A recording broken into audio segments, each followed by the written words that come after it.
नमस्कार, मी वैद्य अश्लेषा गोखले. संजीवन वेदा या चॅनलवर तुमचं सर्वांचं स्वागत आहे. तुम्ही म्हणत असाल, आज माझ्या हातात मस्त कप आहे आणि मॅडम आज काय सांगणार आहेत, हा प्रश्न उद्भवला असेल. आज मी तुम्हाला वर्षा ऋतू या गोष्टीवर सांगणार आहे. बघा बरं, बाहेर मस्त पाऊस पण पडतोय आणि छान वारा आहे आणि तुम्हाला असं काहीतरी गरम गरम प्यावंसं वाटत असेल ना. पावसाळा म्हटल्यावर आपल्याला गरम काहीतरी प्यावं हे नेहमीच वाटत असतं. चहा कॉफी तर फार कॉमन झालं आहे. चहा टॅनिन आहे, कॉफी म्हणजे कॅफीन आहे. पण आता हे सोडून पावसाळ्याच्या दृष्टिकोनातून आपण शरीरासाठी काय घेऊ शकतोय, तर हा काढा. बरं का, काढा म्हटल्यावर कडू नाही आहे. हां, मस्त छान काढा आहे. बरं, तुम्हाला सांगू का, आजची रेसिपी थोड्या प्रमाणात देऊ शकते मी तुम्हाला. काढा बऱ्याच गोष्टींपासून आपण बनवून पिऊ शकतो. जसं जिऱ्याचा काढा मी पूर्वी पण सांगितला आहे. पावसाळा आहे तो ओवा घालू शकतो, जिरं घालू शकतो, पाती चहा वापरू शकतो, तुम्ही आलं घालू शकताय, थोडी हळद घालू शकताय आणि कोणाकोणाला गोड प्यावंसं वाटत असेल तर थोडासा गूळ पण नक्की टाकू शकताय. हे सर्व घालून काढा करून पिऊन बघा बरं. ज्यांची प्रकृती जरा थंड गुणाची आहे, उदाहरणार्थ ज्यांना वाताचा त्रास आहे किंवा कफाचा त्रास आहे, त्यांनी इवन काळे मिरे सुद्धा वापरायला हरकत नाही. काळे मिरे, लवंग, दालचिनी या सगळ्याचा काढा उत्तम लागतो. पण आता मी हे सगळं का सांगते तुम्ही विचाराल. पावसाळा आल्यावर सर्वात महत्त्वाची गोष्ट होते ते म्हणजे अग्निमांद्य. अग्निमांद्य म्हणजे काय, ह्याच्यामध्ये बऱ्याचदा तुम्हाला असं जाणवत असेल की पोट फुगलंय, पोटदुखी येत आहे, अनावश्यकपणे आपल्याला पोटाच्या वेगवेगळ्या तक्रारी येत आहेत. सर्वात महत्त्वाचं म्हणजे सर्दी, खोकला, ताप हे तर फार अंशी आपल्याला बघायला मिळतं. कारण भिजणं हे तर फार कॉमन झालं आहे ना. पाऊस जोरात आहे म्हणजे आपण भिजतोच. मग अशा वेळेला तुम्हाला गरम गरम सूप, गरम गरम काढा प्यावासा वाटतो की नाही. मग तुम्हाला म्हणून हे रेसिपी सांगितली आहे. तुम्ही नक्की करून बघा. दिवसातनं एकदा तरी हा काढा नक्की प्या. शरीरासाठी पाचक म्हणून पण कामात येत आहे. तुमचं अन्न जे पचलेलं नाही आहे ते सुद्धा पचायला मदत होणार आहे.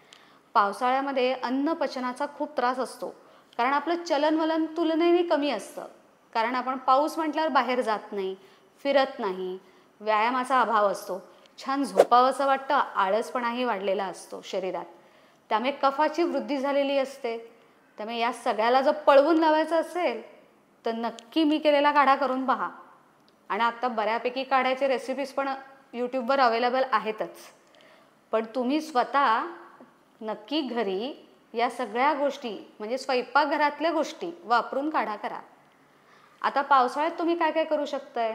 आता तुम्हाला मी उन्हाळ्यात सांगितलं होतं की दही खाऊ नका, पण पावसाळ्यात तुम्ही दही खाऊ शकताय बरं का. पण किती प्रमाणात ते तुम्ही ठरवायचं आहे.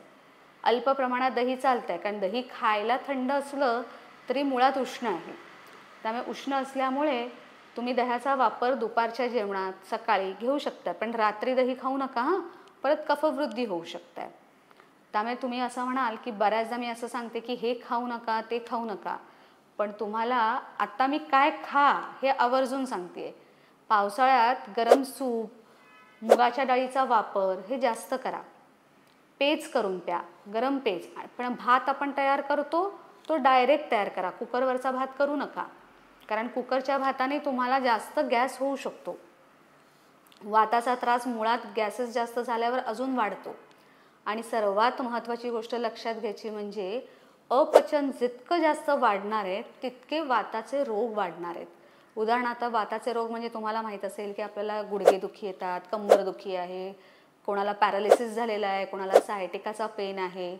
हे सगळे जे दुखणी आहेत ना, हे सगळे अपचनामुळे वाढतात. थोडक्यात काय, तुमचं पोट साफ राहणं पण पावसाळ्याच्या दिवसात गरजेचं आहे आणि तुम्ही अन्नाकडे जास्त लक्ष देणं गरजेचं आहे. पहिलं अन्न पचल्याशिवाय पुढचं अन्न खाऊ नका. बरोबर आहे, पाऊस पडतोय, गरम वडापाव खावासा वाटणार, भजी खावीशी वाटणार, खा, पण बेतानी खा. प्रमाणाकडे लक्ष द्या. एखाद दुसरी भजी खाल्ल्याने काही होणार नाही आहे, पण रोज एखाद दुसरी भजी खाऊ का पाऊस पडतोय म्हणून, तर मी सांगेन नाही. कारण तेलकट अवॉइड करायला पाहिजे पावसाळ्याच्या दिवसात. शरीरामध्ये मुळातच वात वाढलेला असतो आणि तुम्ही तेलकट तुपकट जास्त खाताय तर वाताचं प्रमाण वाढणार आहे. त्यामुळे तुम्ही लक्षात घ्यायचं आहे की तुम्ही या दिवसांमध्ये पराठ्यांपेक्षा साधे फुलके खा, तूप लावून चालेल, पोळी पण खाल्लेली चालेल, पण तुम्ही मिलेट्सचे पदार्थ पावसाळ्याच्या दिवसात थोडे कमी खा, कारण त्याच्यामध्ये वृक्षता जास्त असते. जसं नाचणी म्हणतो, उन्हाळ्याच्या दिवसात आपण नाचणी जास्त खातो, पण पावसाळ्यात मिलेट्स प्रकार कमी ठेवायचा, म्हणजे भाकरी हा प्रकार थोडा कमी खायचा आहे. बाकीच्या गोष्टी तुम्ही खाऊ शकताय. मी प्रत्येक प्रकृती अनुरूप वेगवेगळा डाएट असतं बरं का, म्हणजे मिलेट्स खाऊच नका सांगितलं म्हणजे सगळ्यांना चालत नाही असं नाही. ज्यांना वाताचा त्रास आहे जास्त करून, त्यांनी या दिवसांमध्ये भाकरीचा वापर कमी करा, असं माझं सांगणं आहे. हे मुद्दामून लक्षात घ्या. दुसरी गोष्ट, तुम्ही जेव्हा वाताचे पेशंट आहात, तर पावसाळ्यामध्ये बाहेर असलेला थंडावा याच्यामुळे वाताचे रोग जास्त वाढतात. त्यामुळे तुम्ही रोज अभ्यंग करू शकताय. पावसाळ्याच्या दिवसात आयुर्वेदशास्त्रात तसंही बस्ती चिकित्सा आणि तुम्हाला अभ्यंग चिकित्सा सांगितलेलं आहे. आता अभ्यंग तुम्ही कशाने करू शकताय? बरेच वातहर तेल सांगितले, त्याच्यात सर्वात उत्तम म्हणजे तिळाचं तेल. तिळाच्या तेलाने छान अभ्यंग करा, सर्व अंगाला तेल लावून अंघोळ करा, कारण वृक्षता वाढत असल्यामुळे तेल लावल्याने वाताचा शमन होतो.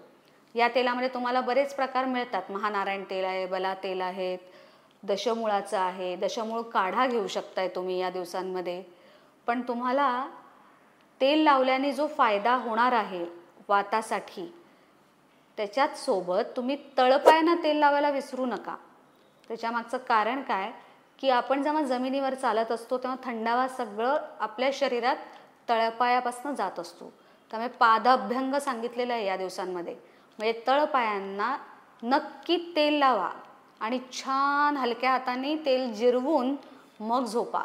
दुसऱ्या दिवशी तुमच्या शरीरातला वात निश्चित कमी झालेला असेल. आता हे सगळे उपाय वाताच्या विकारांसाठी झाले.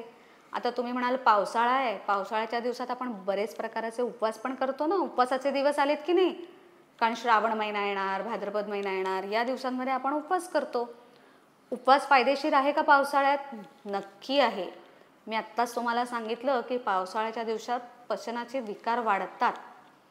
पचनाचे विकार वाढतात म्हणजे या दिवसांमध्ये तुम्ही उपवास केलात तर तुम्हाला त्या उपवासाचा खूप फायदा होतो.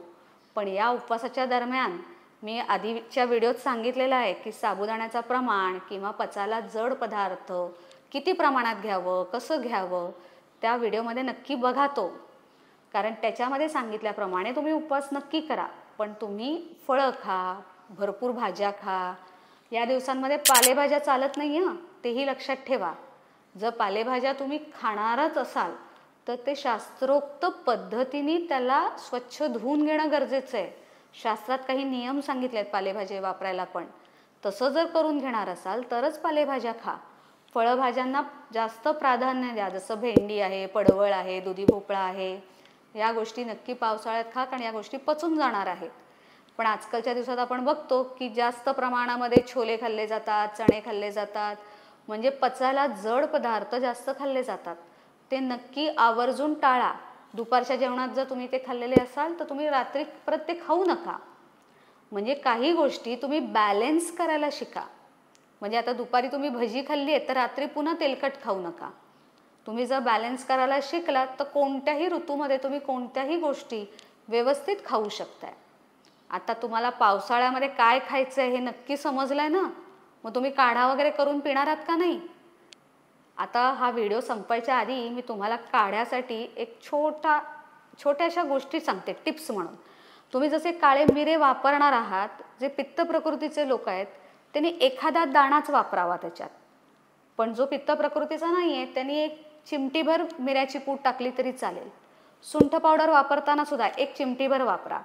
त्याच्याने चव पण छान येणार आहे आणि तुम्हाला काढा म्हणून प्यायला सुद्धा तो आवडणार आहे. त्यामुळे आत्ता लक्षात घ्या, काढा नक्की प्या. कधीही पिऊ शकता दिवसात.